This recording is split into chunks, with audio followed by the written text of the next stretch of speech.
Hey everybody, welcome. This is the audio that accompanies the newsletter, which is around the wisdom on holding thoughts lightly. And there's a lot of references here, so I hope you enjoy and sit back and relax. Sometimes the audio version is easier, isn't it? Buddha's famous for saying that with our thoughts we create the world. And a lot of my teachers say that he was addressing the idea that the world of phenomena is created in our mind. It's worth checking out phenomena and what it means. You could be mistaken for thinking that Buddha did not think much of thinking. And there are teachings on non-pluralistic thinking being one of the key ways to get to nirvana, and that there's talking about in the Dharma, which is like the teaching curriculum of Buddhism, that suffering is often linked to thinking and so on. And many like to say that thinking is the tool of ego and that ego is the enemy. Stoic champion Ryan Holiday writes a title exactly like that. And whilst I love all of the Stoicism work, I don't think it's completely balanced with the Epicurean work. And I don't think the conclusion that Gautama, Buddha, or the Dharma says that thinking is bad is actually quite right. I think the trajectory of the idea feels right, like soften your attachment to thoughts, but weighing it down with anti-thoughts about, thinking or ego seems restricted and itself like a bit pluralistic and dualistic. Sorry, I know there's lots of thinking references in that last sentence. And by the way, the irony of this conversation being in a space for thought leaders is not lost on me, and that's kind of the point. We need to approach thinking in a more elegant and nuanced way. Rupert Spira makes a really nice teaching distinction, which he calls the three verbs of ego, namely being grasping, pushing, and conceptualizing. And the teaching to be equanimous encompasses the first two, like the grasping and the pushing, namely to be without desire or repulsion to anything. And the third verb, conceptualizing, is of course a type of thinking. But Buddha went on to teach that thinking and feeling, because he kind of conflated those two, was our sixth sense and a way we experience the world around us, a way of being with the phenomena we experience as our life. And in this way, then, thinking as a tool for awareness and possibly contemplation reframes thinking from essentially bad or something that should die, and this includes ego, to something very, very useful.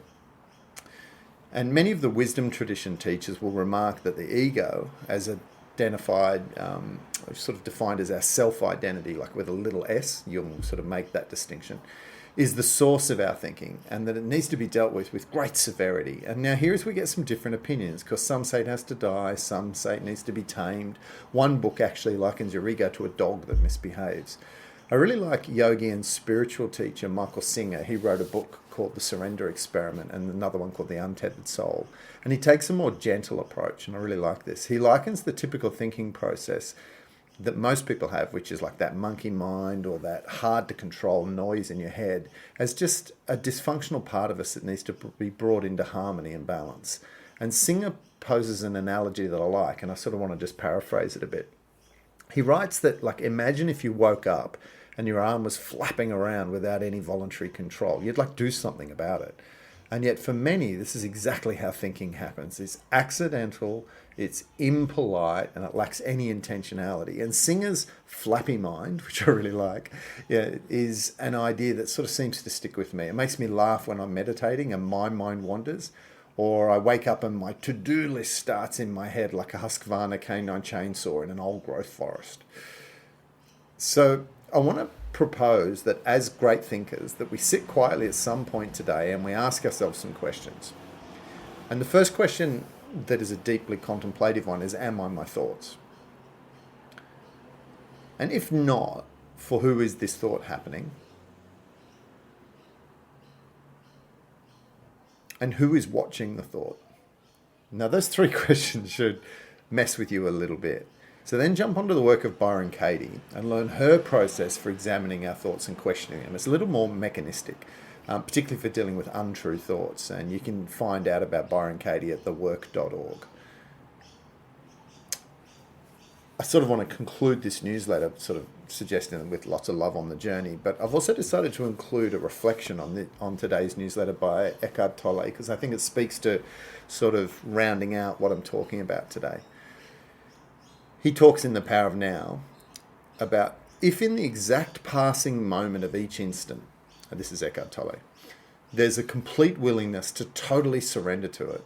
One can suddenly, in a flash, transcend the ego.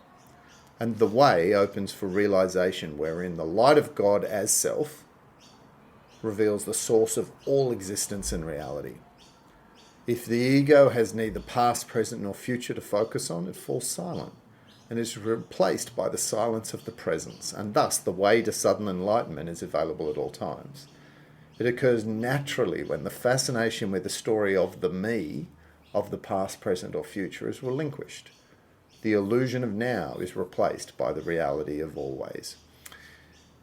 Now, when I hear people talk about Eckhart Tolle, particularly those who teach in similar traditions, they'll often explain it as this is the ego surrendering to the truth. I think it's thinking surrendering to knowing. Personal force, which is the identified me of the past, present, and future that Tolle's talking about, gives way to a transpersonal force. And I love it when it gets explained as a change of occupancy. The me who thinks is not always happy with this realization. So there's a little thought on thinking and the wisdom of holding our thoughts lightly. Lots of love on the journey.